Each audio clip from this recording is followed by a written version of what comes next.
कल धारा 3 पढ़े थे क्या?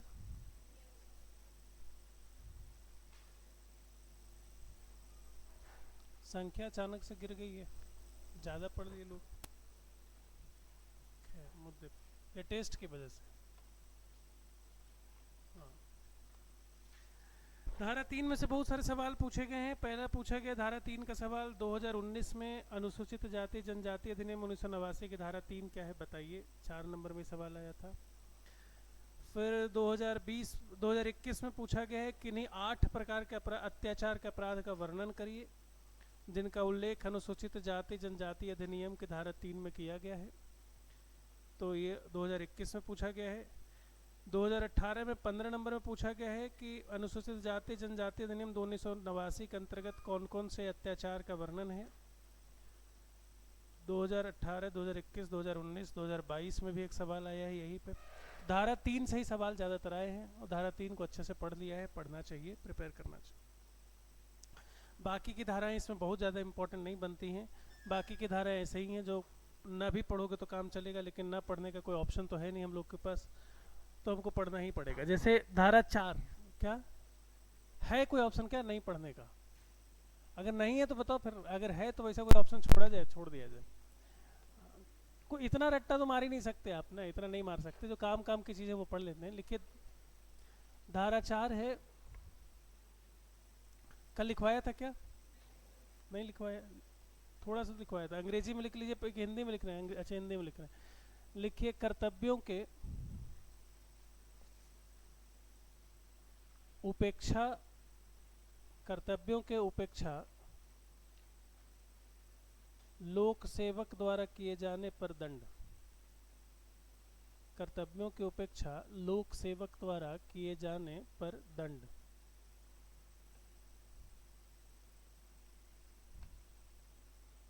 Punishment for neglect of duties by public officer, public servant. Punishment for neglect of duties by the public servant।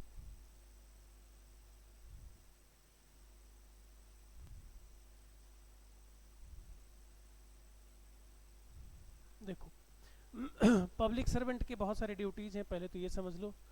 धारा 4 कहता है, धारा 4 किससे जुड़ा हुआ है? तो कह रहा है कि पनिशमेंट फॉर नेग्लेक्ट, लड़ाई झगड़ा बाद में कर लीजिएगा ना, अभी थोड़ा शांत रहिए।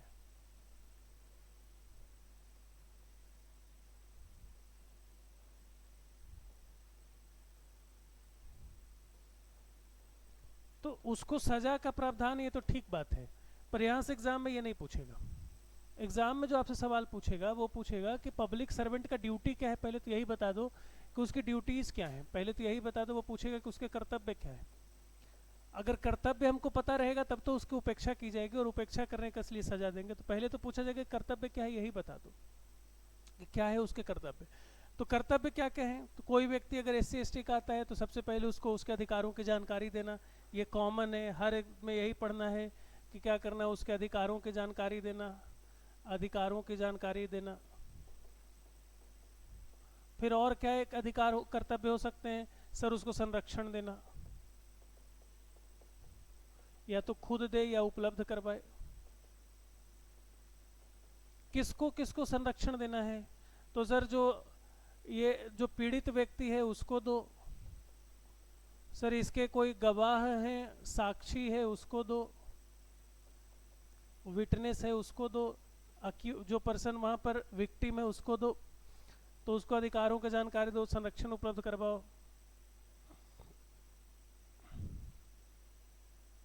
ठीक। फिर तीसरी बात ये कि FIR दर्ज करो।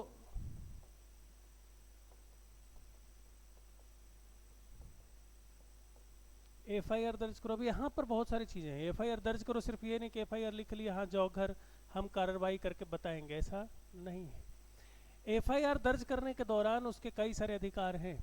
जैसे ये है कि इंफॉर्मेशन की कॉपी जो है, सूचना के प्रति को मौखिक रूप से पढ़कर सुनाना होगा।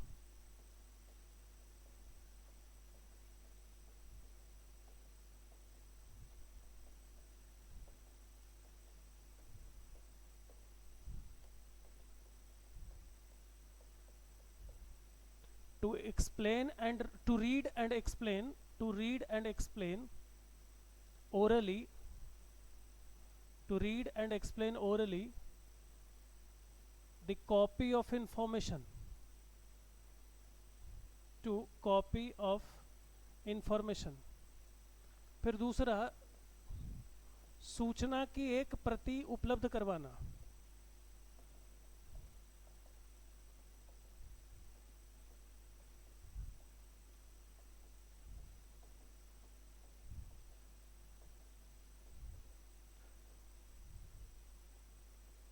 to furnish the written copy of information, to furnish a written copy of information। ये सब क्यों किया जा रहा है? क्योंकि जो माना जाता है कि SC/ST का जो व्यक्ति है उसके ऊपर अपराध हो रहा है, तो ऐसा माना जा रहा है कि उसके यहाँ शिक्षा कम है, पेनिट्रेशन कम है, वो आर्थिक रूप से बहुत सक्षम नहीं है, ऐसा माना जा रहा है। और ऐसे में उस व्यक्ति के पास हो सकता है कि वो शिक्षित हो सकता है वो शिक्षित नहीं हो हो सकता है वो लिखना जानता हो, लिखना नहीं जानता हो सकता है कि आपकी भाषा जो FIR की भाषा है जिसमें उर्दू शब्दावली ज़्यादा है या अंग्रेजी की शब्दावली है, हिंदी की शब्दावली बहुत कम है, या हो सकता है कि उसको हिंदी भी ना बहुत समझ में आती हो, वो हो सकता है कोई गोंडी, हल्बी, खोरठा ऐसी भाषा वाले लोग हो। तो ऐसे में जो व्यक्ति सूचना लिख रहा है, उस सूचना लिखने वाले अधिकारी की जिम्मेदारी बनेगी कि पहले उसको सूचना की कॉपी पढ़ करके समझाइए कि जो जो उसने इन्फॉर्मेशन दिया है वो तो यही बताएगा, साहब मेरे को ना आज मारा पीटा गया है, मुझे ये इस तरह से लकड़ी से मारा गया, लाठी से मारा गया, बंदूक से मारा गया है, मेरे परिवार में इसके साथ ये, वो तो ऐसे बताएगा। वो ये थोड़ी बताएगा कि धारा 3 के तहत ये कार्रवाई कर दीजिए साहब, ऐसा तो नहीं बोलेगा।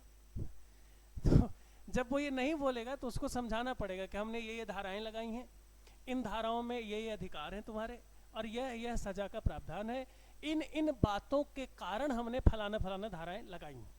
तो उसको पूरी कॉपी पढ़ करके समझाना है, सुनाना है और सुना करके समझाना भी है, ताकि सूचना में कोई भी चीज़ छूट भी ना जाए और कोई चीज़ गलती से एक्स्ट्रा भी ना लिख जाए, क्योंकि अगर आपने झूठा इन्फॉर्मेशन लिखवा दिया तो सजा का भुगतान आपको करना पड़ेगा, तो वो फिर भस्मासुर वाली बात हो जाती है।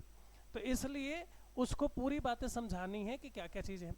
देन सूचना की एक लिखित कॉपी उपलब्ध करवा देना, ताकि जब वो मजिस्ट्रेट के यहाँ पेशी हो तो वो कॉपी लेकर के जाए और मजिस्ट्रेट मैच करा के पूछे कि क्या ये सूचना आपने ही दिया है, तो हाँ दिया है, किसी दबाव में दिया है तो नहीं दिया है, या उसके स्टेटमेंट और सूचना के बीच में कोई फ़र्क न हो जाए, स्टेटमेंट और सूचना जो उसने लिखवाई FIR के बीच में अगर कोई डिफरेंस आ गया तो मजिस्ट्रेट अपने सामने अपने सुपरवाइजरी में उससे सूचना लिखवाएंगे या उससे रिकॉर्ड करेंगे स्टेटमेंट।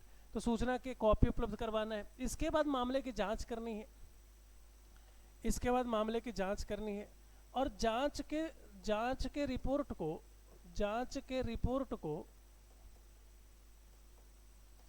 60 दिन के भीतर मजिस्ट्रेट को सौंप देना है।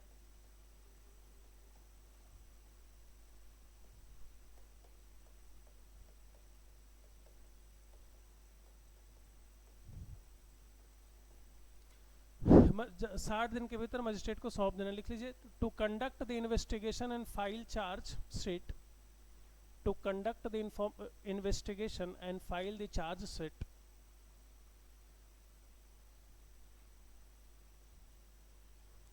within 60 days to the magistrate office, within 60 days to the magistrate office or special court। मान लीजिए कि 60 दिन पे वो नहीं कर पाता है, टू द मजिस्ट्रेट ऑफिस और स्पेशल कोर्ट ना, मान लीजिए वो 60 दिन में नहीं कर पाता है, अगर 60 दिन से ज़्यादा वक्त लग रहा है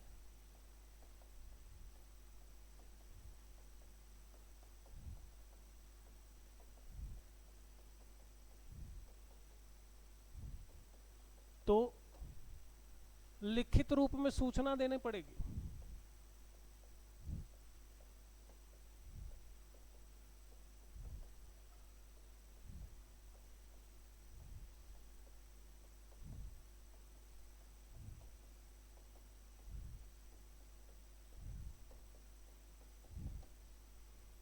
अंग्रेजी रूपांतरण लिख लीजिए,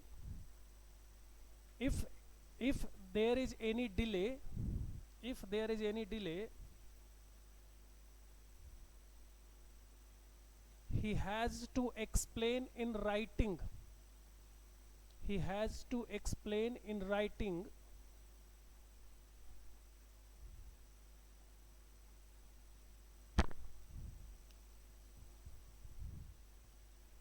फिर इसके अलावा क्या क्या है, तो बाकी चीज़ें आप जानते हैं कि मुख्यतः ये 4 काम है। बाकी आप जानते हैं कि जितने तरह की सूचना उसके पास है, जितने सबूत हैं, जितने इलेक्ट्रॉनिक डॉक्यूमेंट होंगे, व्हाट्सएप चैट, थ्रेट, धमकी इत्यादि इत्यादि, इन सबको सही तरीके से प्रिपेयर करना है, सही तरीके से फ्रेम करना है, सही तरीके से फाइल करना है।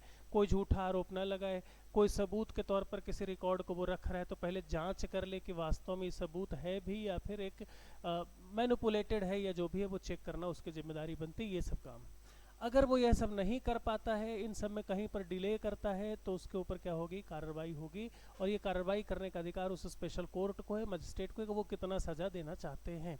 तो वह अगर यह सब नहीं कर पाता है, इफ़ ही फेल्स, अगर वह यह करने में नाकाम है, लिख लीजिए यहाँ से लिख लीजिए कि अगर वह इन कर्तव्यों के निर्वहन में, इन कर्तव्यों के निर्वहन नहीं करता है या जानबूझकर उपेक्षा करता है,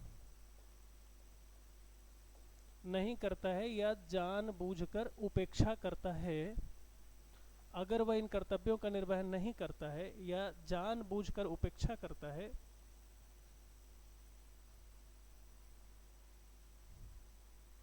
तो प्रशासनिक जांच के बाद उस पर कार्रवाई की जाएगी।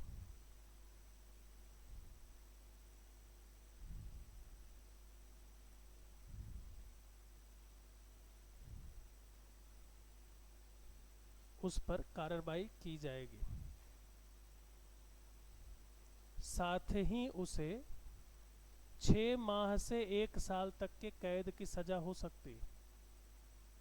प्रशासनिक जांच के बाद कार्रवाई की जाएगी, साथ ही उसे 6 माह से 1 साल तक कैद की सजा हो सकती है।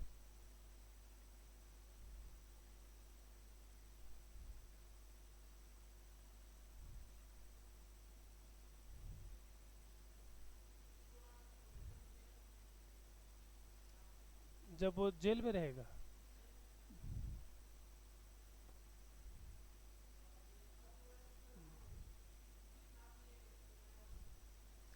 देखो ये अल्पवयस्क जो शब्द ने कि जुवेनाइल बोलना हमको लगता है बहुत कंफ्यूजन, हम बेसिक चीज़ भूल जाते हैं इसमें।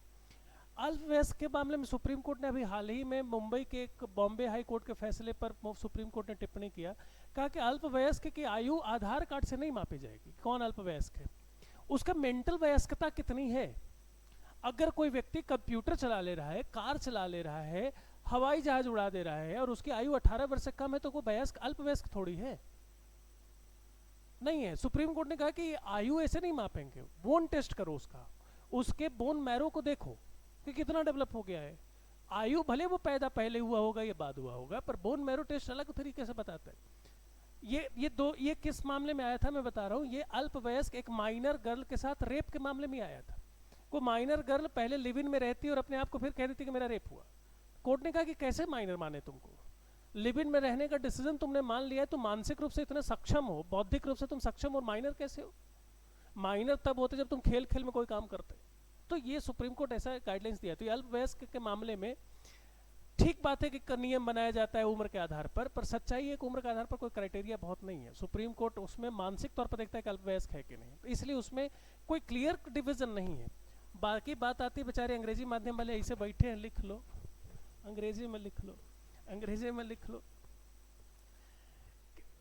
For negligence of his duties, for negligence of the duties a public servant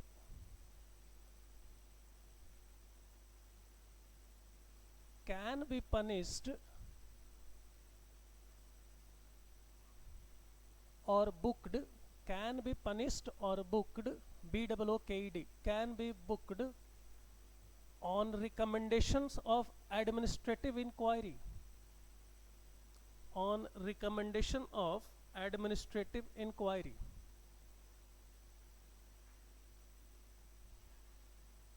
administrative inquiry.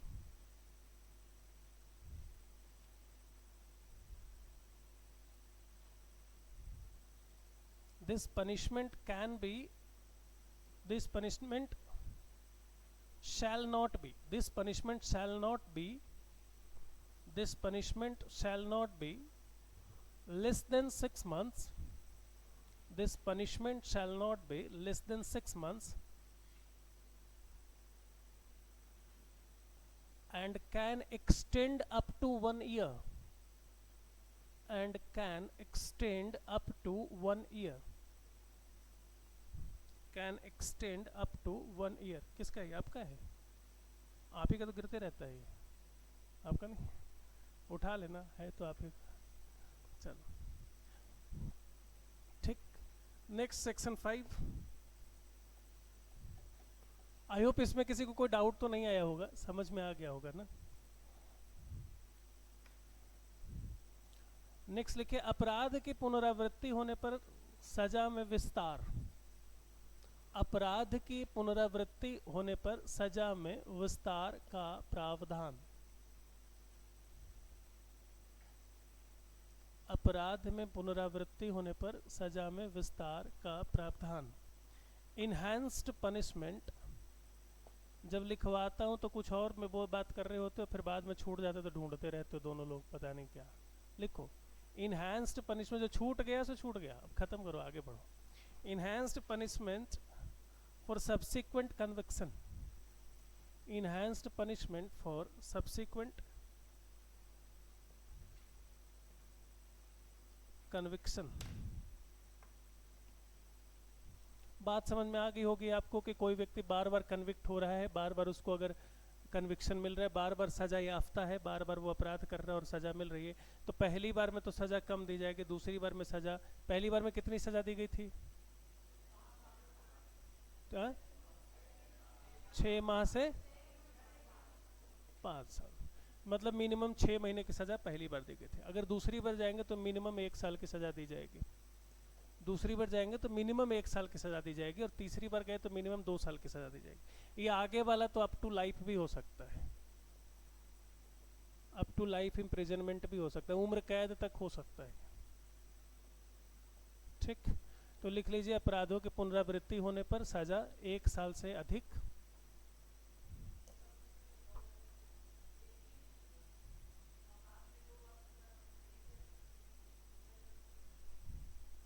एक ही अपराध का कहाँ 2 बार सजा दे रहे हैं? ये तो 2 बार अलग अलग अपराध कर रहे हैं। मिनिमम 1 साल और अधिकतम कितना? जितना मन कर उतना दे दो। ठीक, एक ही सजा के लिए 2 तरह का अपराध कहना चाह रहे हो शायद आप, तो ऐसा नहीं है। एक सजा ये है कि आपने SC/ST के साथ जुल्म सितम किया, एक अपराध तो ये है, और दूसरी अपराध ये है कि आपने उसी अपराध की पुनरावृत्ति कर दी। ठीक, तो गलती एक बार होती है, अगर गलती बार बार की जा रही तो वो गलती नहीं है, फिर तो आपको सड़ना ही चाहिए जेल में, तो इसलिए ये व्यवस्था रखी गई है। ठीक, गलती एक बार हो तो तब तो गलती है भाई, गलती होगी ना। देन ये सब फर्जी बातें हैं। लिखो धारा 7, धारा 6 को छोड़ दे रहा हूँ मैं, धारा 7।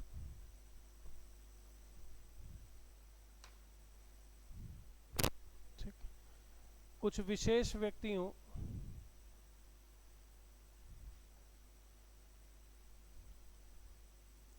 के संपत्ति का छीना जाना, संपत्ति का छीना जाना, forfeiture of properties,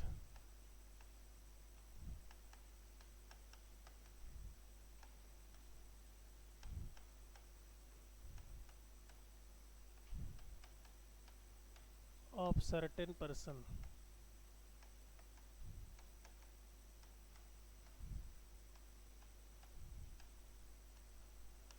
अगर कोई व्यक्ति कन्विक्टेड है SC/ST के अपराध में, उसके ऊपर सजा लगाई गई है, तो उसकी संपत्ति छीनी जा सकती है। संपत्ति छीने जाने का मतलब ये नहीं कि उसकी संपत्ति से उसको हटा दिया जाएगा, बल्कि उसके संपत्ति की नीलामी कर करके, कुर्क जब्ती कर करके उससे पनिशमेंट का पैसा वसूला जाएगा।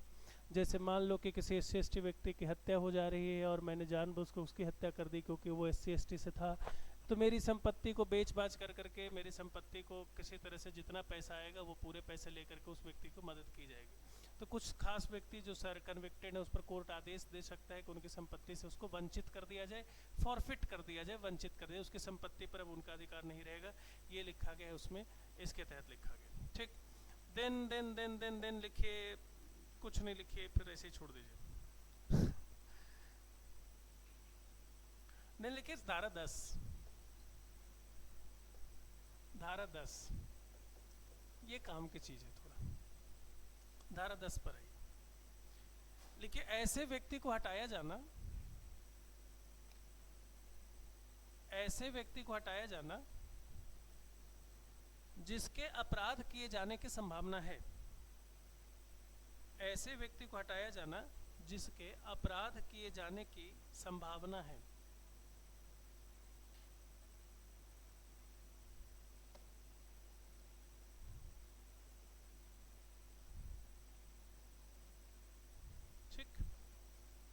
अंग्रेजी रूपांतरण, removal of person likely to commit offence, removal of a person likely to commit offence. धारा 10 कह रहा है रिमूवल ऑफ अ पर्सन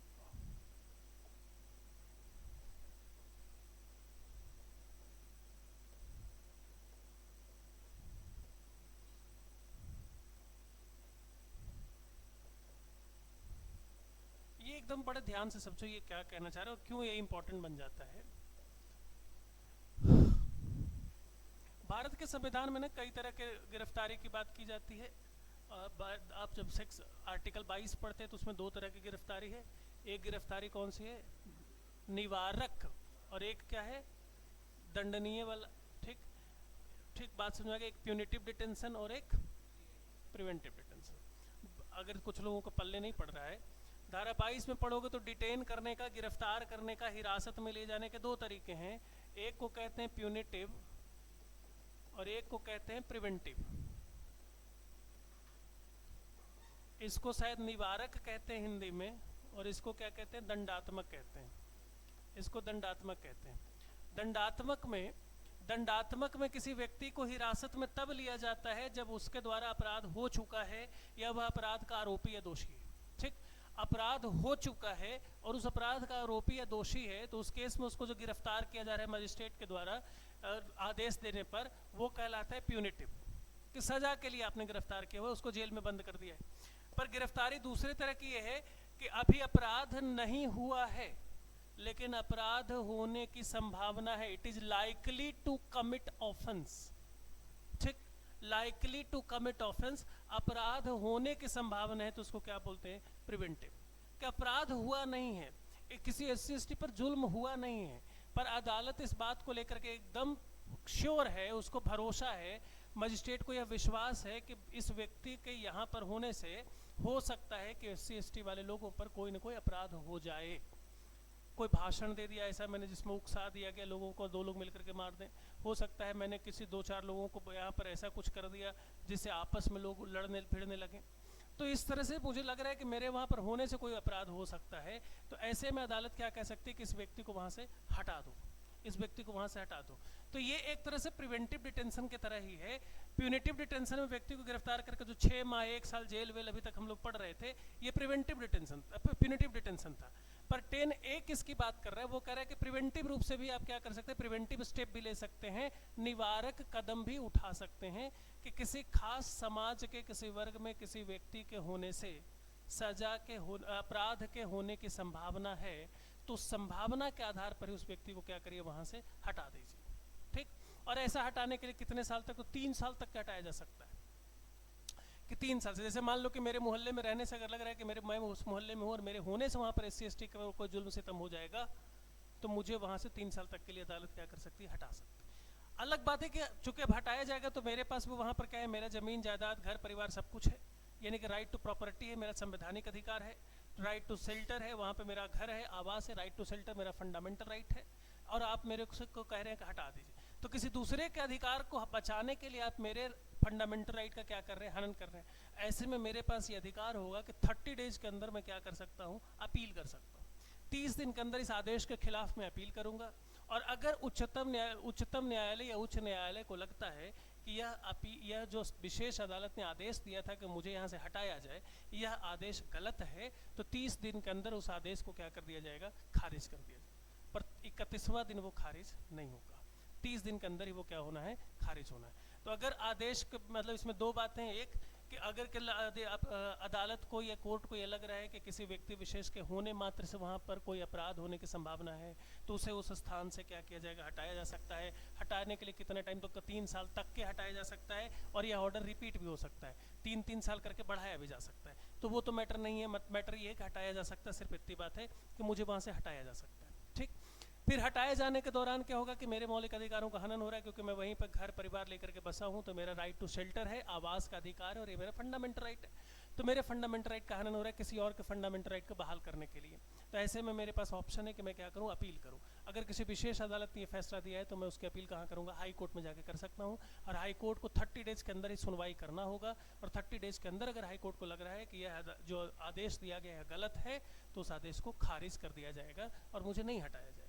लेकिन अगर 30वें दिन के बाद भी लग रहा है अदालत को कि नहीं आदेश जायज़ है, या 31वां दिन हो गया है, तो फिर मुझे वहाँ से हटना ही हटना है। न हटने का तो कोई प्रश्न ही नहीं बनता है, आपको हटाया ही जाएगा।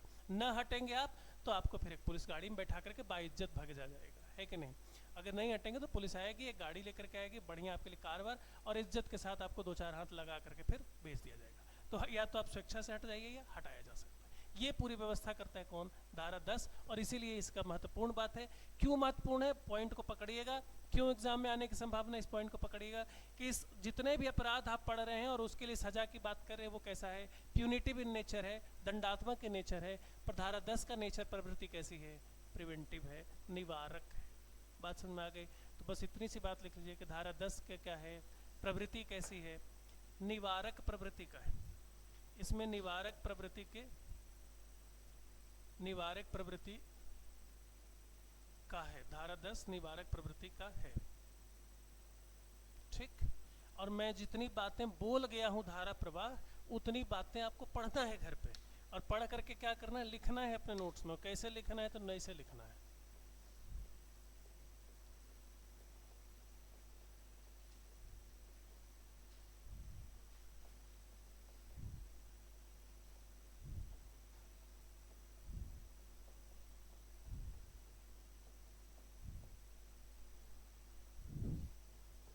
और मैं टिप्पणी करे दे रहा हूं, मतलब इसमें अगर कोई व्यक्ति नहीं भागता है तो क्या करेंगे, ये भी लिखना पड़ेगा।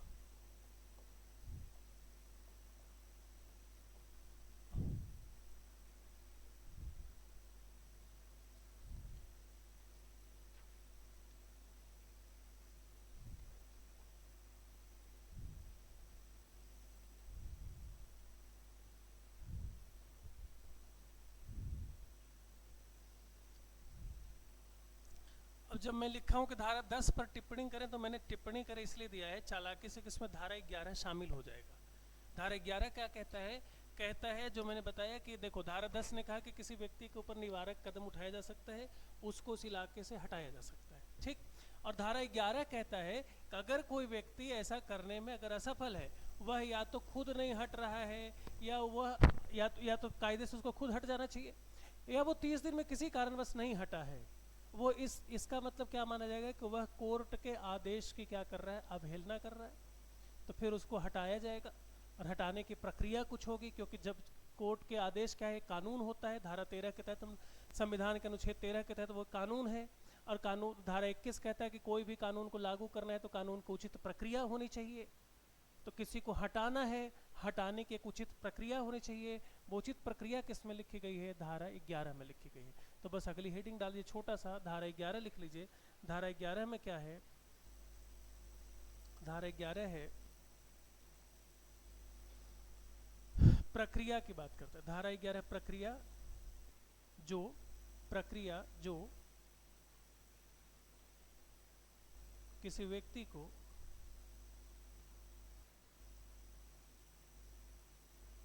क्षेत्र से हटने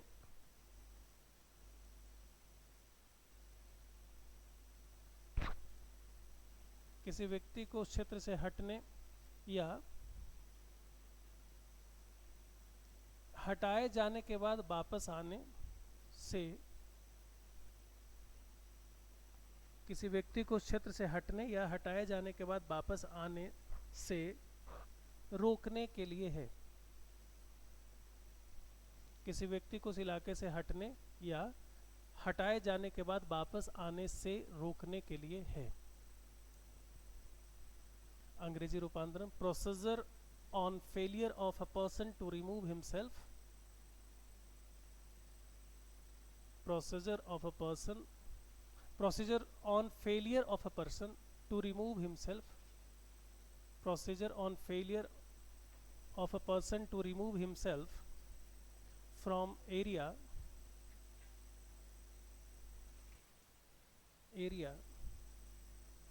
and enter thereon after removal, and enter thereon after removal। ठीक, तो देखो क्या है कि अगर कोई व्यक्ति, अगर उसको आदेश दे दिया गया कि भाई साहब आप इस इलाके को छोड़ करके चले जाइए, या कोर्ट ने ऐसा कह दिया कि दोबारा यहाँ दिखना मत, ठीक, तो ऐसे में उस व्यक्ति को सच में नहीं दिखना है, वो उस इलाके से छोड़ करके चला जाए।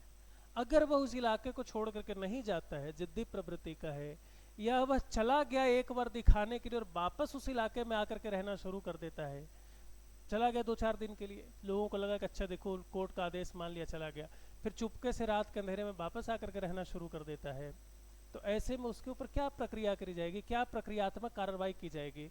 तो उसके पुलिस कस्टडी में भेजा जा सकता है। पुलिस कस्टडी मतलब पुलिस उसको 14-15 दिन के रिमांड पर लेकर के रख सकती है और बढ़िया से उसका स्वागत करेगी पुलिस, अच्छे खासे लाठी डंडा से तेल पिला करके स्वागत कर सकती है। तो ये पूरी जो प्रक्रिया लिखी गई है किसमें, धारा 11 में लिखी गई है। अब मान लो कि वो व्यक्ति को इंटर करने से रोकना है, तो पुलिस क्या दिन भर गांव के चौराहे पर टॉर्च लेके बैठी रहेगी? तो ऐसा तो नहीं हो सकता। तो क्या किया जाएगा, उस पूरे इलाके में उसका फोटोग्राफ चिपका दो कि वांटेड, ये व्यक्ति नहीं आना चाहिए, या छोड़ करके चला गया है तो वापस नहीं घुसने देना, तो हॉन्टेड लिखना पड़ेगा ना, तो उसका फोटो परमिशन सूचना दे मेरे नंबर पे, ऐसा पुलिस इत्यादि पूरे इलाके में चिपका सकती। नहीं, वोट डालने में नहीं आना है, नहीं आना है, वोट डालने में भी नहीं आना है ना, तो क्योंकि वोट डालने का अधिकार मौलिक अधिकार नहीं है। मेरी बात समझ पा रहे हैं कि नहीं पता नहीं, वोट डालने का अधिकार मौलिक अधिकार नहीं है, मतदान करने का अधिकार मौलिक अधिकार है। अरे सॉरी, तो दोनों एक ही बात हो गई, दोनों में उल्टा है, दोनों में थोड़ा फर्क है। वोट डालने का अधिकार मतलब जो प्रक्रिया है कि ये दबाने का अधिकार, ये मौलिक अधिकार तो मेरा नहीं है, पर मेरा अधिकार है कि मैं मतदान की जो प्रक्रिया है उसमें भाग ले सकता हूँ। है, समझ रहे हो कि मेरे बीजेपी को वोट करना है कि मुझे किसको वोट करना है, ये अधिकार मेरा है, पर जा करके वोट देना मेरा अधिकार मौलिक अधिकार नहीं, संवैधानिक अधिकार है। ये ध्यान से रखना कि जो प्रक्रिया है ना उसमें भाग लेना है, ये तो अपना अधिकार है। खैर मुद्दे पर आते वो अपना डिस्कोर्स हो जाएगा। सो मेरा मानना यह है कि किसी व्यक्ति को वहां पर नहीं आना है तो उसके लिए फोटोग्राफ चिपकाना पड़ेगा, सूचनाएं लिखनी पड़ेंगी कि अगर कोई व्यक्ति इस फेस का आपको दिखे तो कृपया सूचना दें, इस नंबर पर सूचना दें, ऐसा ऐसा कुछ लिखना पड़ेगा। तो जो प्रक्रियाएं हैं कि पुलिस कस्टडी में भेजा जाएगा, पुलिस इत्यादि उसको किस तरह से हटा के ले जाएंगी, उसको भगाया जाएगा या उसको पुनर्स्थापित विस्थापित किया जाएगा, विस्थापन करने की जो प्रक्रिया है वो लिखी गई किसमें, धारा 11 में। और जो इलाके में ये जागरूकता फैलानी है कि ये व्यक्ति वांटेड है या ये व्यक्ति हॉन्टेड है या इस व्यक्ति को नहीं घुसने देना है या ऐसा कोई दिखे तो सूचना दें, तो ये जो लिखा गया है ये लिखा गया धारा 12 में। मेरी बात समझ में आ रही है? धारा 11 में क्या लिखा गया है कि व्यक्ति अगर खुद से नहीं हट रहा है तो उसको हटाया कैसे जाएगा, पुलिस कस्टडी में लेकर के उसको हटाया जा सकता है, ये लिखा गया धारा 11 में। और वो व्यक्ति वापस उस इलाके में घुसे ना, इसके लिए जो फोटोग्राफ वगैरह चिपकाना है, जो जनता के बीच जागरूकता फैलानी, ये लिखा गया किसमें, धारा 12 में। और ये 10, 11, 12 तीनों मिल करके बनाते हैं इस धारा पर टिप्पणी करने का आधार। टिप्पणी करने में यही 3 बातें तो लिखेंगे आप कि किसी व्यक्ति को कोर्ट हटा सकती है, आदेश दे सकता है, कोई व्यक्ति अपील कर सकता है, ये हो गया पहले धारा 10 में। धारा 11 में कि अगर वो व्यक्ति हटने से अपने आप को इनकार कर दे तो पुलिस कस्टडी में भेजा जा सकता है, धारा 11। और धारा 12 कह रहा है कि उसको वापस घुसने से रोकने के लिए उस क्षेत्र में जागरूकता फैलाया जा सकता है, ये किस में लिखा गया है, धारा 12 में। तो इतनी बातें आपको ध्यान रखनी है। मैं 11-12 नहीं लिख पा रहा हूँ, 10 लिखेंगे आप तो खुद ही ये सब के बारे में आप पढ़ लेंगे। डन, ठीक। और ये सब तो हो गया कि चलो ठीक है सर, वो व्यक्ति को आदेश दे दिया कोर्ट ने कि छोड़ करके जाओ इत्यादि इत्यादि, छोड़ करके जाओ तुम इलाके से, वो छोड़ करके नहीं गया तो धारा 10 ने कहा कि तो आपको क्या करना है, दोबारा दिखना मत। धारा 11 ने आपको कहा कि अगर दिख गए, नहीं हट पा रहे हो तो हम प्रक्रिया बता रहे हैं, प्रोसीजर बता रहे हैं कैसे हटाया जाएगा। धारा 12 कह रहा है कि उसका फोटोग्राफ वगैरह लगाना है तो कैसे लगाना है, फोटोग्राफ्स एक्सेट्रा के लिए। और 13, अगर ये सब करने के बाद भी व्यक्ति नहीं मान रहा है, प्रभावशाली लोग होते हैं, नेता होगा, नेताओं का जान पहचान होगा, है कि नहीं, राजनीतिक पहुंच होगी, तो कोर्ट को वो नहीं मान रहा है। तो अगर ये सब करने के बाद भी अगर नहीं मान रहा है तो उसके लिए फिर अलग से सजा मिलेगी, उसके लिए अलग से। अभी तक उसको सजा नहीं मिली, अभी तक क्या मिल रहा है, निवारण हो रहा है, निवारक हो रहा है, प्यूनिटिव नहीं है। अभी तक क्या हुआ है, प्रिवेंटिव है। धारा 10, 11, 12 किस तरह की प्रवृत्ति है, प्रिवेंटिव की बात कर रहा है। वो इसलिए है कि आपके होने मात्र से सजा, यहाँ पर कोई अपराध हो सकता है कि आप वहाँ मौजूद हैं इसलिए अपराध हो रहा है, संभावना है कि अपराध हो जाए। तो संभावना के आधार पर जो कदम उठाए गए वो क्या था, प्रिवेंटिव था। वो किस में था, धारा 10, 11, 12 प्रिवेंटिव की बात कर रहा है। और इसमें कोर्ट ने आदेश दिया था कि आप क्या करिए, यहाँ से चले जाइए। लेकिन आप कोर्ट के आदेश को नहीं मान रहे हैं तो यह अदालत की अवमानना भी तो हुई।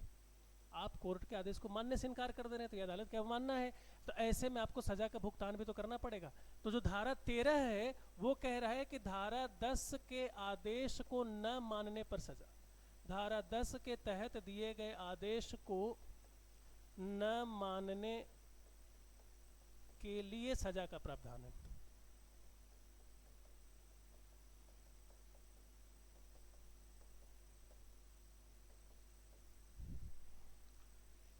लिख लीजिए अंग्रेजी में, penalty for non compliance, penalty for non compliance of order under section 10, penalty of non-compliance of the order under section 10।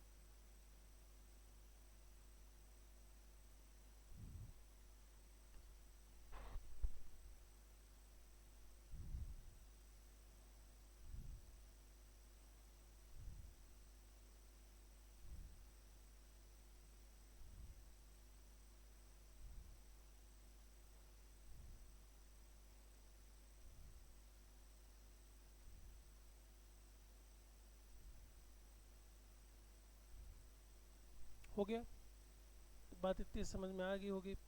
और सज़ा क्या दिया जाएगा, तो 1 साल का कैद हो सकता है और फाइन लगाया जा सकता है। सज़ा कितनी हो सकती है इसमें, तो लिख ही देता हूँ मैं कि सज़ा हो सकता है आपको 1 साल तक का कैद।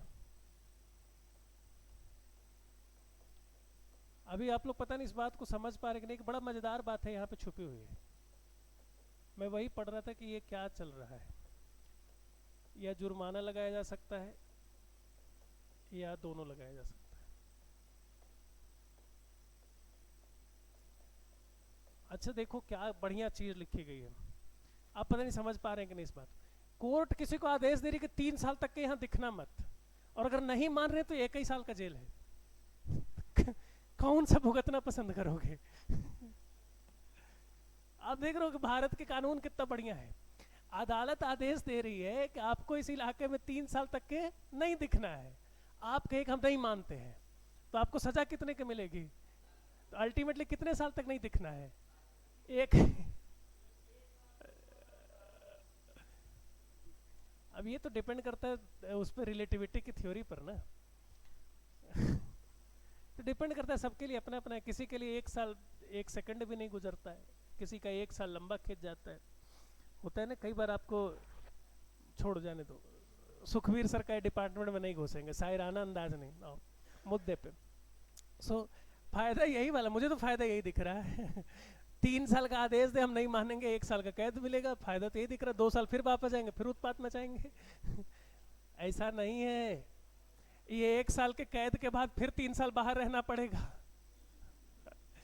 फिर 3 साल तो टोटल 4 साल है, वो 1 साल के कैद के बाद फिर 3 साल बाहर रहना पड़ेगा। ऐसा नहीं है, इतने मूर्ख थोड़ी नहीं ये लोग बैठे हैं यहाँ पे। ये 1 साल की सजा इसलिए है क्योंकि आप नहीं मान रहे हैं, तो आपके पास चॉइस है, या तो 1 साल जेल जा करके मान लीजिए या बिना गए मान लीजिए, पर फैसला तो मानना ही पड़ेगा। ठीक, फैसला तो मानना ही पड़ेगा। इसलिए पूरी बात है कि धारा 10 के तहत आदेश दिया।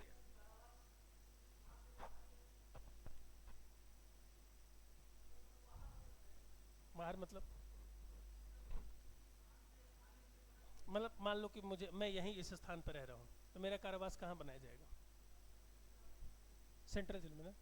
हो सकता है कि मैं वहाँ से थोड़ी यहाँ पर कोई दंगा करवा दूँ, हो सकता नहीं करवाऊँ, हो सकता जेल। यार मतलब समझो, जब आइडियल बात कर ही रहे हैं तो अपन आइडियल बात कर लेते हैं ना। ऐसा जेल किस काम का जिसमें बैठे बैठे अपराधी अपराध करवा दे, तो काहे का जेल? वो जेल तो वो होना चाहिए जिसमें अपराधी बैठे तो कोई अपराध ना करवा पाए ना। अगर अपराधी जेल में बैठ करके भी कोई अपना धंधा चला ले रहा है तो फिर काहे का जेल? मतलब जेल में बैठ करके सिर्फ एक धंधा होना चाहिए, वो है चुनाव लड़ने वाला।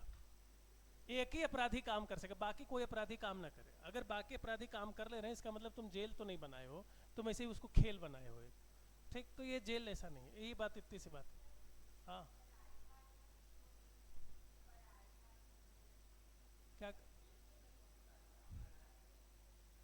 अंग्रेजी शब्द बता दीजिए, उसका कुछ है?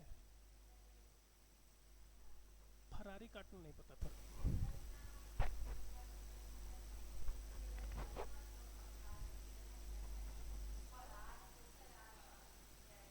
उसको सुन लो तो क्या बोले। हाँ, अच्छा मतलब ये गलत प्रैक्टिस ही है ना कि सही प्रैक्टिस है? फरारी काटना ना, नहीं रे, गमछी से टांग करके जेल से बाहर जाना। आप लोगों को कितनी ये सब बातें पढ़ना है मजे से। जेल ब्रेक कांड जाके गूगल पर पढ़ लेना, इतने जेल ब्रेक कांड मिलेंगे इस देश में कि जितना हो ही नहीं सकता। और इन सब के प्रेरणा स्रोत एक ही राज्य से आते हैं, नाम तो जानते हैं ना, वही एक ही है, यूपी ना लगाओ, एक ही राज्य है। वहीं से सिखाया गया है कि जेल में से कैसे भागना है। तौलिया पर लपेट करके भाग जाते हैं। तौलिया तौलिया को क्या किया, जो जेल में आपको टॉवल मिलेगा ना, उस टॉवल को ये लोग क्या करते, दीवार पे 4-10 कैदी मिल गए, जैसे मान लो मैं हो गया, विकास हो गया, इधर इसको ले लिया, हम 2-4 जो अपने टाइप के कैदी हैं, बाकी आप लोग तो सीधे कैदी हैं। तो जो हमारे टाइप जो कैदी हैं वो क्या करेंगे, कहेंगे ठीक है रोज़ रात को अपन मिलेंगे, बैठेंगे, बातचीत होगी और क्या हाल चाल है, तबीयत वबीयत पूछने के बहाने। और फिर प्लानिंग होगी तुम्हारे रूम में कितने टॉवल हैं, तो मेरे में 3 आ गए हैं, अच्छा एक आध और जमा कर लो, 4 वो जमा कर लिए, 5 मैं जमा कर लिया, एक आध विनय ने जमा कर लिया, तो इनके पास हो गए 10-12। अब हम लोगों ने कहा ठीक है सब लोग एक दिन बैठेंगे रात को, जेलर कितने बजे सोता है, तो 12 बजे। फिर हमने सबके टॉवल को रस्सी बनाना शुरू किया, जोड़ जोड़ करके। रस्सी बनाना जानते हो, टॉवल से रस्सी बनाना। वो जब रस्सी बन गई तो उसको ऊपर उस पर पत्थर बांधा हमने, और पत्थर से ऊपर लटका दिया। अब उसमें चढ़ करके चारों लोग भागे, हो गया मजे से, भागे। और भाग करके आके मेन गेट खोल दिया तो बाकी सारे कैदी भागे। तो बाकी राज्यों में जो भागते हैं वो टॉवेल लपेट कर खुद अपनी जान बचा के भागते हैं। पर जो एक विशेष राज्य का नाम लिया मैंने, वहां वो सिर्फ अपनी जान नहीं बचाते, वो भागते हैं और जेल का दरवाजा खोलते हैं, कहते हैं चलो सब लोग चलो। कितने अब पुलिस कितनी रहेगी? पुलिस रहेगी वहां से ज्यादा 100-50, और कैदी कितने होंगे? 500-1000। पकड़ के दिखाओ कितने को पकड़ोगे? 1-2 को पकड़ोगे, और उसमें भी पुलिस वालों को एक आध को उठा के पटक देते हैं वो लोग, तो कितना पकड़ोगे? तो ये सब मैंने कहा ना प्रेरणा स्रोत वहां से है। तो ये सब चलते रहता है। पढ़ना कभी जहानाबाद जेल ब्रेक कांड पढ़ना, गूगल पे मिलेगा। खैर मुद्दे पर आते हैं। तो फरारी काटना ये होता है कि जेलर को मिला करके फरार हो जाना। अब ये चलो अपराधी के माइंडसेट से बता देता हूँ मैं। ये ना एक 2-धारी तलवार है, 2-धारी तलवार है। अपराधी को लगता है कि जेलर को मिला करके हम भाग जाएंगे, और जेलर को पता है कि यह अपराधी अगर भागेगा और इसके ऊपर अगर 5 लाख रुपए का इनाम है तो मैं इसको भगा देता हूँ, और पुलिस को कहूँगा कि ये भाग रहा है, और जैसे ही भागेगा 2 कदम गोली मार देंगे, जेल से भागने का आरोप में मार दिया गया, 5 लाख रुपया इधर से भी आ गया तो ये भी हो सकता है। और उधर जिसने भागने के लिए जेलर को मिला है तो उसका जान भी चला गया। अगर ये पढ़ना है तो मध्य प्रदेश जेल ब्रेक कांड पढ़िए, ये भी मिल जाएगा। मध्य प्रदेश जेल ब्रेक कांड में 7 कैदियों ने जेलर को मिला लिया। जेलर कहा कि ठीक है मिल जाएंगे। 7 कैदी में से 5 कैदी पर कुछ 4-4, 5-5 लाख रुपए का इनाम था। ठीक, एक पर तो शायद 22 लाख का इनाम था, ऐसे इनाम था। जेलर ने पुलिस वाले को कहा कि हमारा कितना कमीशन, तो 50% तेरा 50% मेरा, तुम भगवाओ। जेलर ने भगवा दिया, उधर फोन कर दिया, कैदी भाग रहे हैं। और ये रीवा के आगे जाओगे तो एक पहाड़ी है, रीवा से जब बिलासपुर इधर छत्तीसगढ़ की तरफ शहडोल बढ़ोगे तो पहाड़ी के ऊपर ऐसे ऐसे गाड़ी घूमती, बड़ा खूबसूरत इलाका, बारिश में तो अत्यंत खूबसूरत है। चिरमिरी, चिल्फी घाटी, चिल्फी घाटी तो यहाँ है, मध्य प्रदेश की बात कर रहा हूँ।